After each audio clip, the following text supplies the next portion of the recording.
Quand on est dans une hypersexualité, en fait, en règle générale, c'est qu'il y a on ne sait pas quoi faire de cette énergie.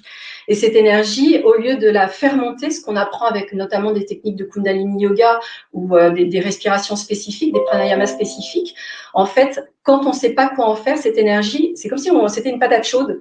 On veut s'en débarrasser. Et c'est ce qui fait aller, c'est ce qui fait qu'on va forcément entrer en relation d'intimité sexuelle très rapidement. Enfin, dès la rencontre, en fait, on rentre en intimité sexuelle, se défaire de cette énergie.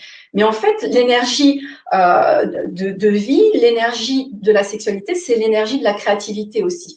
Et quand on apprend à faire monter cette énergie, en fait, ça ouvre le cœur, ça ouvre le troisième œil, et là, on se retrouve avec un potentiel créatif au lieu de se dire mais non, il faut ça monte, c'est comme si ça montait trop en pression, comme si le taux vibratoire même des fois montait trop, et on a l'impression que ça va déborder, enfin que il y a quelque chose qui va griller à l'intérieur même parfois.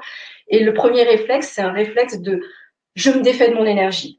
Mais quand je me défais de mon énergie et que je sais pas faire monter de mon énergie, en fait, ça va pas être comme les hommes qui vont, après avoir éjaculé, s'endormir. Chez la femme, ça va donner une insatisfaction qui va se reporter ensuite sur une instabilité émotionnelle. Et donc, plus on se vide par le bas en énergie, moins on fait monter son énergie et plus on la laisse partir par les jambes et plus à un moment donné, il y a une instabilité qui se met en place. Mais à la base de l'hypersexualité, en règle générale, il y a quelque chose qui a été traumatisé, abîmé, ou qui peut aussi être transgénérationnel, donc quelque chose qui n'aurait pas été réglé chez les ancêtres et qui est en lien avec de la sexualité. Et j'en parle parce que dans ma lignée, en fait, c'était le cas.